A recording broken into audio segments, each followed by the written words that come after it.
I grew up in upstate New York, Skaneateles, Niskayuna area, Finger Lakes area, and then North Shore of Massachusetts. But I was like the little kid that would go in and take a plum out of the fruit bowl and then go climb a baby tree and sit up there and eat it and just look around. And I was like so happy just doing things like that. So yeah, I love to be with people, but I also like to be alone a lot. And I was lucky because we had good public schools in the town, and that's where I got to take all these art classes. Pottery, leatherwork, weaving, and I was always drawn to that. But then I was thinking back, I also was taking the clay and making little sculptures of people way, way back. And I don't know whether it's because the potter's wheel was set up for right-handed people because I'm a lefty, and I always struggled with the pottery wheel, or whether I was just inclined. I had this other great art teacher. She taught us how to weave and make a hammock, and she taught us how to do basic bookmaking. And so with her, she let me take pieces of wood and start carving them, right? So I always had this inclination to carve things. And usually they were human, but sometimes animal. Leaving high school, I was going to go with some friends, get a hippie van, travel around. And my dad was like, no. No, he was a smart man. So he's like, you do 2 years of college. You need to find a better focus for yourself. So I went to a junior college. I got a really good education in early childhood development. And I got, the associate's degree in early childhood, and that served me really well. Because the way that I was able to support myself all these years being an artist was to be a teacher. And I love teaching. Love it. And it was a nice fusion for me.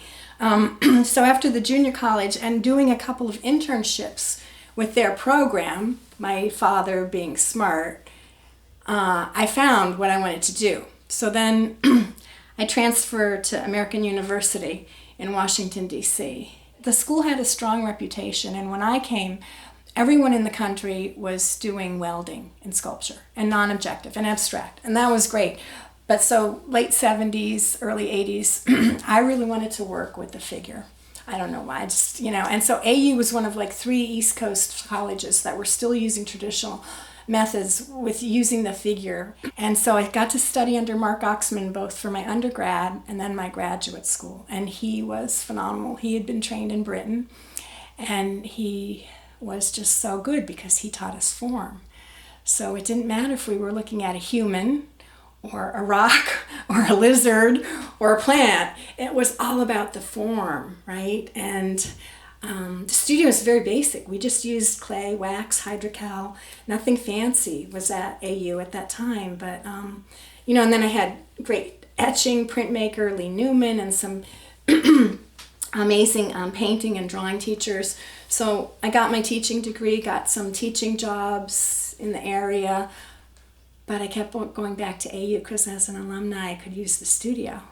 So that kind of did hurt the dating life, because on Friday night, it's like, well, it's 10:30. I have to go home now. And friends would be like, why? Well, I get to use the studio tomorrow morning. It's Saturday, So I would be, again, different, because I just had to follow the art thing. Like Saturday morning studio was more important than Friday night at the bar, right? So I worked and I built up my portfolio so that I could apply to grad school. And AU offered me fellowship and scholarship. I always like to tell people it's not about getting the degree. I tell this to my students. Being a student allowed me time, right? Because you can declare like your taxes, your living situation, none of that matters. You can eat spaghetti and rice for 3 years. It doesn't matter, right? Because your focus is on what you're studying, your art, whatever your major is. And so being able to go back and get a master's degree wasn't for an MFA necessarily, but it gave me the time to just like live in the studio. I mean, I'd come home after a 12 or 15 hour day and just like stand at the door of my apartment and strip the plaster covered clothes off me, and go right into the shower. But it was great. It was great. I've taught everything from preschool to college. So my older students, I'd say, it's not about counting the minutes. It's about just being there in this big open space of emptiness, and then it will get filled up. And they look at you like, come on, just let me put my earbuds in, please. Come on, please. I just want to listen to my music while I'm doing this. I'm like, no, you can't. And that's how I was trained. It's like, let your brain quiet, take the earbuds out, although earbuds didn't exist when I was in school, and just like, bring it down, because the silence, it's like this big space, and it eventually fills up, because as artists, as we enter that flow state, that's when you're doing the work or the creating.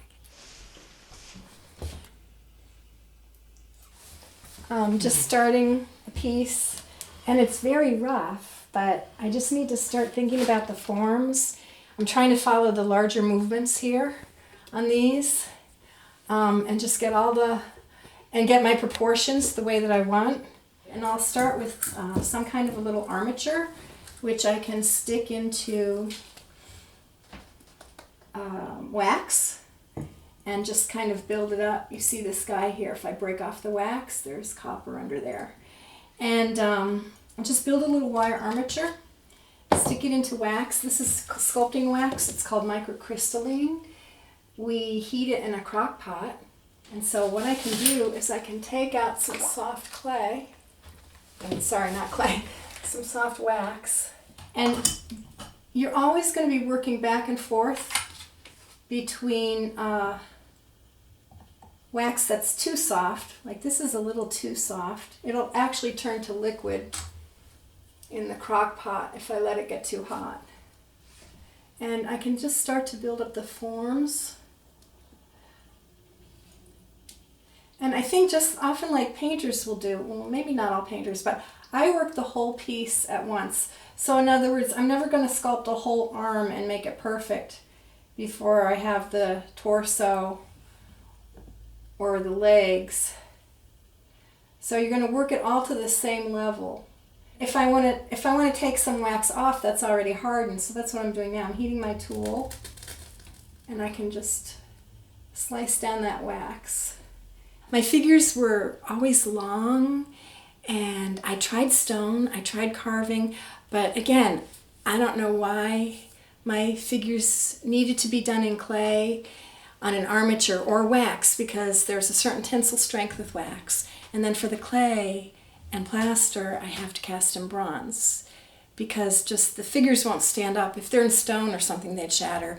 Wood wasn't working, and I didn't really know what they were or why they were emerging. I guess they were like angels, but I also saw them as these beings that were travelers and maybe sort of in liminal spaces, but it took me a long time before I could even verbalize that.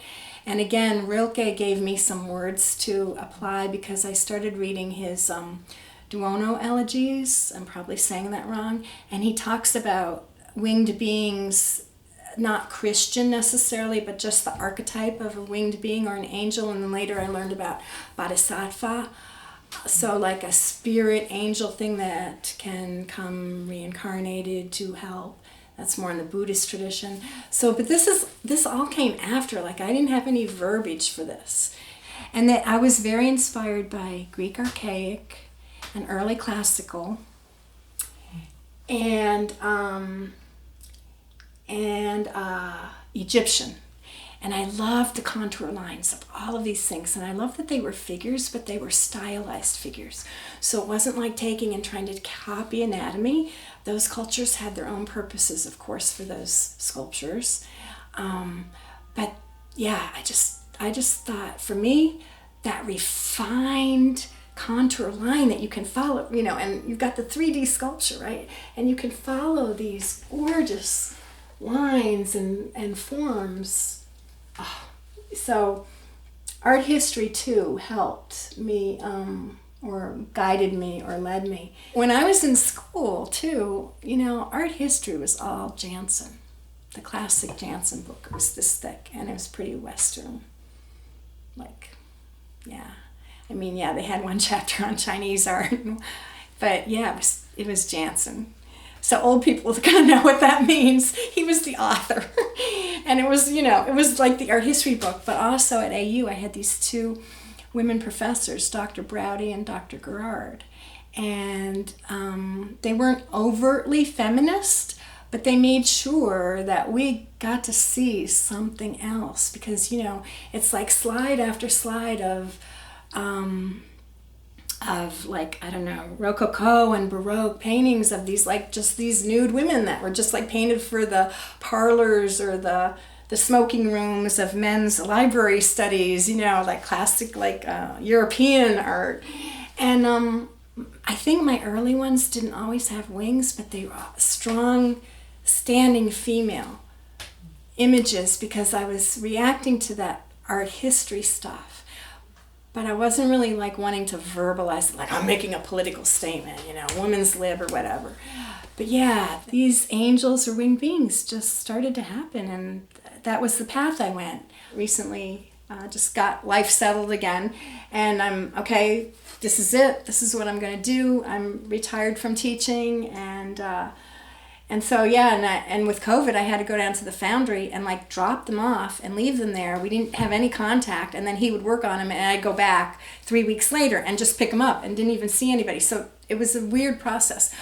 But while that's happening, you have a lot of quiet and downtime, right? So I said, well, I could die this winter, as many of us were saying. We don't know what's going on, and what do I want to do? What would be the one thing? I've had this amazing teaching career that I absolutely loved. You know, I always thought that I could step into my classroom atelier studio and play with the kids, and then come home and step into my own studio. It's like my life was so connected, but here I am in Maine in my little cottage, and what do I want to do? Because I might die. I've done all this great, whatever, sculpture, teaching, wonderful life. I just started drawing, and these portraits emerged. So I call them the COVID portraits, and they're a little bit autobiographical in terms of, like, they might have my all black German Shepherd in them, or the background might be Snow Marine Park down the road here on the water, or a certain pine tree that I go down and talk to when I walk. But I didn't care. That was the thing. I didn't care. I was like, I can't paint portraits. I don't know how to draw people. I didn't care. And then what I figured out was, after maybe 10 of these things, oh my gosh, I just drew a hand. Like, I just drew a hand holding something. That was a miracle to me. I'm like, oh yeah, I can draw anything I want. I just need to practice a little bit, you know? I just need to let it go and do it.